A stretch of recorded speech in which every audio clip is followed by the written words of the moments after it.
جی السلام علیکم جی آج یہ سپیریئر یونیورسٹی میں نا کچھ تبلیغی لوگ آئے ہوئے تھے ریمنڈ سے، تو انہوں نے نا مدینہ شریف کے نا کچھ ماڈل، مدینہ شریف کے یعنی کہ شہر کے کچھ ماڈل نا انٹروڈیوس کروائے بچوں کو، آ کے اپنے یہ سپیریئر یونیورسٹی کے اسٹوڈنٹس کو۔ تو سب سے پہلے یہ خانہ کعبہ کی تصویر آ رہی ہے، پھر اس کے بعد یہ نیچے گھوڑے اور ہاتھی آپ کو نظر آ رہے ہوں گے۔ ایکچولی یہ ہے وہ جو ہاتھی والا وہ واقعہ آپ نے سنا ہوگا قرآن پاک میں کہ ہاتھی والی قوم کے ساتھ کیا ہوا، تو وہ یہ اس ماڈل میں یہ دکھایا گیا کہ یہ وادی محشر ہے، یہ جو جس کے اوپر یہ جھنڈا سا لگا ہوا ہے، یہ جو پہاڑی بنی ہوئی ہے، تو وہ پیچھے دیکھیں جی وہ ہاتھی، گھوڑے اور یہ سارا کچھ ہے، یعنی کہ یہ یہاں پہ نا ہاتھی والا نا واقعہ ہوا تھا۔ تو یہ قرآن پاک میں بھی باقاعدہ ڈیٹیل سے اس کا ہاتھی والے واقعہ لکھا ہوا ہے۔ تو پھر یہ میں آگے چلتا ہوں، تو یہ مدینہ شریف کی کا جو شہر ہے نا، یہ وہ والا ہے جہاں پہ کئی جگہ پہ چھوٹی چھوٹی پہاڑیاں وغیرہ آتی ہیں۔ تو یہ دیکھیں اب یہ چھوٹی چھوٹی نا یہ پہاڑیاں ہیں مدینہ شریف کے اندر۔ تو یہ تھوڑا سا آگے چلیں گے تو وہ جو یہ والا جو گرینری ہے یہ بھی مدینہ شریف کے اندر ہے، یہ یہاں پہ یہ سبزہ وغیرہ ہو گیا ہے،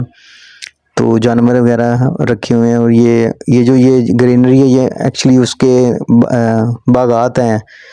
کھجوروں کے باغات ہیں۔ اچھا جی، اب یہ ہے مسجد نبوی۔ یہ سب سے پہلے جب مدینہ شریف میں مسجد بنی تھی تو اس طرح کی مسجد تھی مسجد نبوی۔ تو یہ دیکھیں یہ جو چھت سی نظر آ رہی ہے نا، یہاں پہ کچھ صحابہ کرام کو نا حضور پاک صلی اللہ علیہ وسلم نے وقف کر دیا تھا کہ آپ لوگوں نے مسجد نبوی میں صرف دین کی، حدیث کی اور قرآن کی تعلیم دینی ہے، اور باہر سے جو بھی کوئی آتا تھا وہ یہاں پہ یہ دیکھیں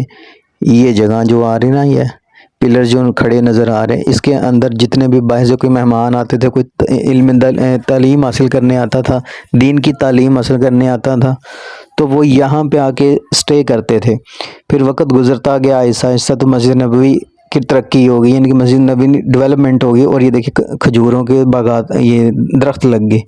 یہ بھی مسجد نبوی تھوڑی سی لیٹسٹ ہوگی۔ پھر اس سے آگے ہیں تو وہ اس سے تھوڑی اور لیٹسٹ ہوگی، یعنی کہ وہ اس ماڈل کو دکھانے کا مقصد یہ تھا کہ مسجد نبوی پہلے کس طرح کی تھی، پھر وقت کے گزرنے کے ساتھ ساتھ مسجد نبوی کس طرح کی ہوگی۔ پھر مدینہ شریف میں حضور پاک صلی اللہ علیہ وسلم کے دور میں جب مدینہ شریف آپ صلی اللہ علیہ وسلم انٹر ہونے لگے تو سب سے پہلے ایک گلی آتی ہے، وہ یہ والی گلی ہے۔ یہ دیکھیں جی یہ والی جو گلی ہے نا، یہ مدینہ شریف میں انٹر ہونے کی گلی ہے۔ تو جب حضور پاک صلی اللہ علیہ وسلم مدینہ شریف انٹر ہوئے نا، تو سب سے پہلے ابو ایوب انصاری کا گھر آیا مدینہ شریف انٹر ہوتے ہی۔ تو آپ صلی اللہ علیہ وسلم نے ابو ایوب انصاری کے گھر میں نا سٹے کیا تھا، وہاں پہ نا آرام کیا تھا۔ تو یہ مسجد نبوی کا ہی حصہ ہے، وہ جو بڑا سا اوپر وہ لکڑیاں وغیرہ پڑی ہوئی ہیں، باقی یہ جو کاغذ کے بنے نام ہے نا، یہ سب کے گھر ہیں، لیکن ابو ایوب انصاری کا گھر مدینہ میں انٹر ہونے سے پہلے سب سے پہلے ابو ایوب انصاری کا گھر ہی نظر آتا تھا، تو آپ صلی اللہ علیہ وسلم نے وہاں سٹے کیا۔ پھر اس کے بعد یہ پہاڑیاں چھوٹی چھوٹی جو ہیں یہ بھی مدینہ شریف کے اندر تھی۔ تو اب یہ ہے غزوہ احد، جہاں پہ غزوہ احد ہوئی، یعنی کہ جو غزوہ احد کی لڑائی ہوئی، اس میں لڑائی کا واقعہ تو آپ لوگوں نے غزوہ احد میں پڑھا ہوگا، تو میں تھوڑا سا بتا دیتا ہوں کہ مسلمانوں نے جب جنگ جیت لی تھی تو وہ مال غنیمت اکٹھا کرے، تو وہ پیچھے پہاڑی سے دشمنوں نے آ کے پیچھے سے وار کر دیا تھا غزوہ احد میں، تو مسلمانوں کو وہ جھگڑ لیا تھا، تو مسلمان مال غنیمت کو سمیٹنے میں لگے ہوئے تھے، تو انہوں نے اچانک سے پیچھے سے حملہ کیا۔ دیکھیے یہ رسول اللہ علیہ وسلم کا خیمہ، فوج کا پڑاؤ، مسلمان لشکر، یہ ساری ڈیٹیل یہ دیکھیں اس غزوہ احد میں لکھی ہوئی ہے۔ تو یہ ہے غزوہ احد۔ یہ ماڈل دکھانے کا مقصد صرف یہ ہے کہ ہماری جو نیو جنریشن ہے اس کو پتہ ہو دین کے بارے میں، اسلام کے بارے میں، اور مدینہ شریف میں کیا کیا ہوا اور کیا کیا واقعات ہوئے، اور مدینہ شریف میں کیا کیا جگہیں اور کون سی کہاں کہاں جگہ ہیں، وہ یہ ہے۔